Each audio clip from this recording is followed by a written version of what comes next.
రీసెంట్‌గా కవిత గారు పార్టీ జెండాని ఆవిష్కరించారు. పార్టీ నేమ్‌ని గూడా ప్రకటించడం జరిగింది. అయితే రీసెంట్‌గా తన జెండా కలర్‌ని చేంజ్ చేశారు. అంటే ఇక్కడ ఏం వినపడుతున్న వార్తలంటే టీడీపీ పార్టీని ఫాలో అవుతుంది కవిత. అంటే ప్రచారంలో ఎప్పుడు ముందుకెళ్తారు, పార్టీ రంగును కూడా చేంజ్ చేశారనే వార్తలు వినబడుతున్నాయి. అంటే ఇక్కడ ఏ విధంగా మనం అనుకోవచ్చు మ్యామ్? ఇక్కడ ఆమె రంగును మార్చింది అంటే ఒక రకంగా అన్ని రంగుల్లోకి పసుపు, ఎరుపు, ఆకుపచ్చ ఈ 3 రంగులు డామినేటింగ్ కలర్స్. అంటే చూడగానే కళ్ళల్లో పడతాయి. ఆమె అంతకుముందు ఏదో ఒక రకమైన బ్లూ కలర్ పెట్టింది. ఆ బ్లూ కలర్ పెద్దగా జనాల్లోకి ఎక్కల. అయితే ఇప్పుడు ప్రస్తుతం తెలంగాణలో పసుపు పార్టీ లేదు కదా, టీడీపీ పార్టీ లేదు కదా, ఆ ఉద్దేశంతో పసుపు రంగుని ఆమె హైజాక్ చేసిందని చెప్పుకోవచ్చు.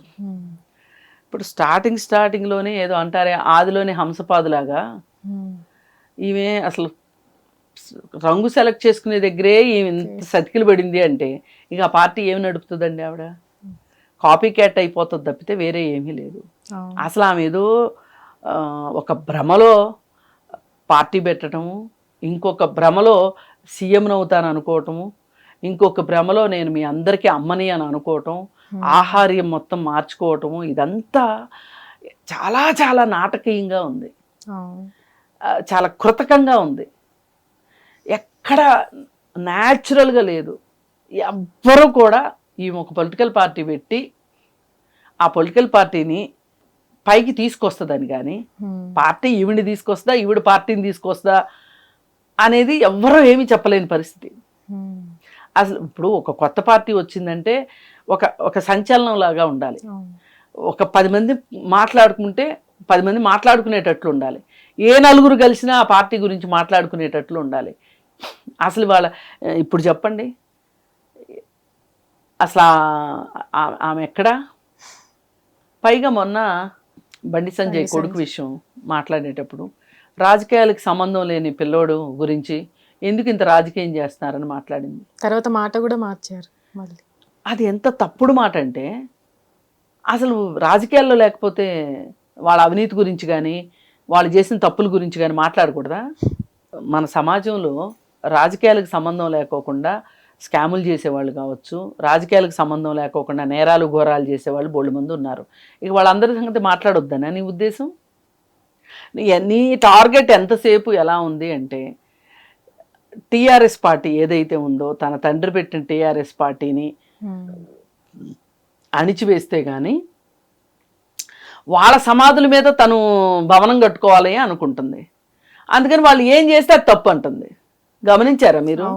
వాళ్ళు అసలు అది బయటికి తీసుకొచ్చారు. ఏది బండి సంజయ్ కొడుకు విషయం టీఆర్ఎస్ వాళ్ళు గట్టిగా మాట్లాడారు కాబట్టి వాళ్ళు మాట్లాడింది నేను ఎట్లా మాట్లాడతా? వ్యతిరేకం. ఇప్పుడు ఇది ఎట్లా ఉంటుందంటే, డిస్లెక్సియా జబ్బు ఉంటుంది చిన్నపిల్లలకి, అది ఒక డిజార్డర్. పాపం జబ్బు అనకూడదు చిన్నపిల్లల విషయంలో.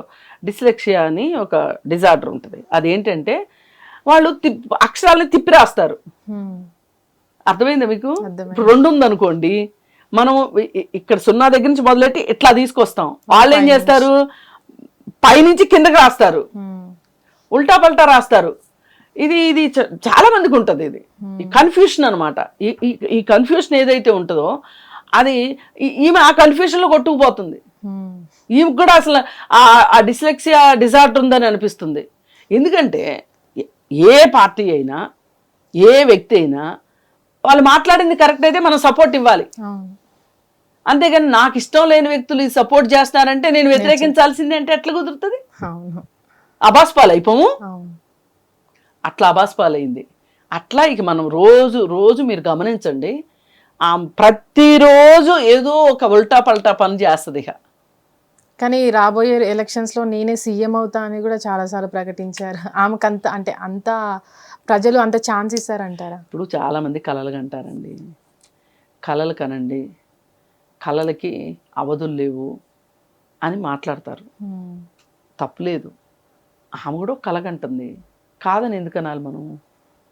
ఇప్పుడు ఆ కళ కూడా ఎట్లా ఉంటుందంటే, ప్రియదర్శన అభినయ్ దర్శన్ కూడా కలగన్నాడుగా. ఏమైంది? బోల్తా అంతే. డామిట్ కథ అడ్డం తిరిగింది, బుడగ పేలిపోయింది, అంతే అవుతుంది ఏం కూడా. ఎందుకంటే అసలు నువ్వు ఒక జెండాని, ఒక పార్టీ ఒక జెండాని ఎంచుకునేటప్పుడే ఆ పార్టీ యొక్క ఆశయాలు లక్ష్యాలు అన్నీ ఆ జెండాలో ప్రతిఫలిస్తాయి. ఇప్పుడు మన జాతీయ జెండా ఉంది, 3 రంగులు ఉన్నాయి. 3 రంగులు దేనికి దేనికి సూచిస్తాయి? ఆకుపచ్చ మన దేశ సస్యశ్యామలం గురించి, తెలుపు శాంతికి, కాషాయం పౌరుషానికి, ఇలా ఈ 3. మధ్యలో అశోక్ చక్రం ఉంటుంది. అశోక్ చక్రంలో 24 ఉంటాయి గళ్ళు. మళ్ళీ సింహం గుర్తుంటుంది. అంటే ధర్మం 4 పాదాల నడవాలని, అందరికీ సమానమైన అవకాశాలు ఇవ్వాలని, ఇలా అశోక చక్రం మధ్యలో ఉండటం. అంటే మన జెండాకి ఇంత విశిష్టత ఉంది. రూపొందించేటప్పుడు ఇలా లక్ష్యాలతోటి జెండాలు రూపొందించుకుంటారు. పార్టీ పేరు కూడా అలాగే. మొత్తం అసలు ఆ పార్టీ పేరు చెప్తే ఈ జెండాలు, ఈ రంగులు, ఈ వ్యక్తులు మొత్తం గుర్తుకొచ్చేయాలి మనకి. అంటే అంత ప్రభావవంతంగా ఉండాలి. అసలు నీకు పార్టీ పెట్టి నెలగాలేదు, రంగు మార్చావంటే మొదట్లో పేరు కూడా మార్చేశారు టీఆర్ఎస్. అందుకని ఇలాంటి పార్టీలు చాలా మాఘమాసంలో పుట్టి పుబ్బమాసంలో అంతమయ్యే పరిస్థితులు కూడా చాలా చాలా పార్టీలను చూసాం. ఈ దేశంలో కొన్ని 100 పార్టీలు ఉన్నాయి, ఎవరికి తెలియదు ఈ సంగతి. 100 పార్టీలు ఉన్నాయి ఈ భారతదేశంలో అంటే నమ్ముతామా ఎవరన్నా? మనకు తెలిసేది ఎన్ని పార్టీలు? కొన్ని ఓ 4-5 ప్రముఖంగా వినిపిస్తాయి. మిగతా పార్టీలన్నీ ఎక్కడున్నాయో ఉనికే ఉండదు. అలా ఉనికి లేని పార్టీ అయిపోవటానికే ఆమె ఒక దిశానిర్దేశం లేకుండా, ఒక లక్ష్యం లేకోకుండా పార్టీ పెట్టింది. ఎందుకంటే మ్యామ్ ఇక్కడ అందరికి ఒక ప్రశ్న ఉంటుందన్నమాట. ఎందుకు ఒక పార్టీలో ఉండి పార్టీని నడిపించి తర్వాత ఆ పార్టీ నుంచి బయటకు వచ్చిన తర్వాత ఎందుకు ముఖ్యంగా ఆ పార్టీని టార్గెట్ చేసి ముందుకెళ్ళాలి అనుకుంటున్నారు? అంటే ఆమె తనకేదో ఆ పార్టీలో అన్యాయం జరిగింది అనే ఒక ఉద్దేశంలో ఉంది. నేను చాలా చాలా ప్రతిభావంతమైన దాన్ని, ఈ పార్టీ ఇక్కడ వరకు రావటానికి నేను చాలా శ్రమించాను, నేను చాలా కష్టపడ్డాను, అహోరాత్రాలు శ్రమించాను, నా రక్తం దారబోసాను, నా చెమటను చిందించాను, ఇంత చేసిన నాకు ఈ పార్టీ నాకేమి ఇచ్చింది అనే ఒక ఆలోచన ఆవిడకి వచ్చింది. పైగా ఆవిడ అతి తెలివితోటి ఒక స్కామ్లో ఇరుక్కుంది. అప్పుడు ఆమెకేదో పూర్తి సహాయ సహకారాలు అందలేదు అనే ఉద్దేశంలో ఆవిడ ఉంది. సరే, అలా ఉన్న తర్వాత ఆవిడ రిలీజ్ అయ్యి బయటకు వచ్చిన తర్వాత వాళ్ళతోటి ఆమెకు పసకలేదు. వాళ్ళు ఏంటంటే కొన్ని రోజులు నువ్వు అవినీతి ఆరోపణలతోటి ఒక స్కామ్లో ఇరుక్కొని జైలుకి వెళ్ళి వచ్చావు కదా, కొన్ని రోజులు కాముగా ఉండు అని చెప్పారు. ఇప్పుడు వెంటనే ఈవిడ భుజానికి ఎత్తేసుకున్నారనుకోండి, ఈ పార్టీకి కూడా మరకంటుతుంది అని. అదే ఆమె తట్టుకోలేకపోయింది. అందుకని చెప్పి వేరు కుంపట పెట్టుకుంది. పెట్టుకొని ఇంట్లో వాళ్ళ మీదనే ధ్వజమెత్తడం మొదలెట్టింది. పైగా ఎంతో కొంత ఆస్తుల పంచాయతీ కూడా ఉండుంటుంది. సరే, ఏదైతేనేమి ఆమె ఆ పార్టీ నుంచి బయటకు వచ్చి సొంతగా పార్టీ పెట్టుకుంది. పార్టీ పెట్టుకోవడం తప్పని నేను అన్నాను. ఒక పార్టీలో ఉన్నవాళ్ళు ఒక పార్టీలోనే ఉండాలి చచ్చే వరకు అనేది, అది కొన్ని పార్టీల గురించే మాట్లాడుకుంటాం. ఆ నిబద్ధత గురించి, కమ్యూనిస్ట్ పార్టీలు లాంటి వాటి గురించి ఆ నిబద్ధతలో ఉంటారు. ఆఖరి శ్వాస వరకు నేను కమ్యూనిస్ట్గానే ఉండాలి, నేను చనిపోయిన తర్వాత నా మీద ఎర్ర జెండా కప్పాలి అనే ఉద్దేశం కమ్యూనిస్ట్ పార్టీల వాళ్ళకి ఉంటుంది, కానీ మిగతా పార్టీల వాళ్ళకి ఎవరికీ ఉండదు. చెప్పినా కానీ అబద్ధాల్లానే తేలిపోతుంటాయి. ఇప్పుడు ఈవిడ కూడా ఫస్ట్లో అసలు నేనే టీఆర్ఎస్ఏ నేను యువరాణ్ణి అన్న ఫీలింగ్లో ఆవిడ ఉన్నది.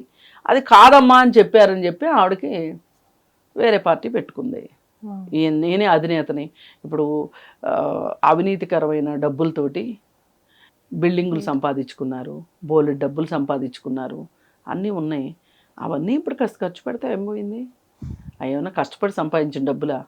అయ్యో పాపం పోయినాయి అని బాధపడటానికి ఊరకొచ్చిన డబ్బులే ఊరకపోతాయి అంతే. హిట్ టీవీ యాప్, ఇందులో short news, live news, entertainment shows, movies, digital magazines తో పాటు మీ జిల్లా వార్తలను కూడా ఫ్రీగా చూడొచ్చు. ఇంకెందుకు ఆలస్యం, వెంటనే హిట్ టీవీ యాప్ ని డౌన్లోడ్ చేసుకుని ఫ్రీగా ఎంటర్టైన్మెంట్ పొందండి. Hit TV app. Hit TV app. Please download hit TV app. Hit TV app ని ఫ్రీగా డౌన్లోడ్ చేసుకొని ఎంజాయ్ చేయండి. మీకు నచ్చిన ఎంటర్టైన్మెంట్ కోసం హిట్ టీవీ యాప్ ని ఫ్రీగా డౌన్లోడ్ చేసుకుని ఎంజాయ్ చేయండి. హిట్ టీవీ యాప్ని డౌన్లోడ్ చేసుకుని ఆస్వాదించండి, ఆశీర్వదించండి. ఇంతమంది సెలబ్రిటీలు హిట్ టీవీ యాప్ ని డౌన్లోడ్ చేసుకోండి అని చెప్తున్నారంటే ఎంత మంచి యాప్ ఆలోచించండి. అమెరికా అమెరికా అమెరికా అమెరికాలో చదవాలనుకునే వాళ్ళకి విశ్వసనీయమైన పేరు మన శౌర్య కన్సల్టెన్సీ. UK లో 1 year masters. UK లో 1 year masters. 2 years work permit up to 5 years visa. Contact Saurya Consultancy. Contact 89851 89851.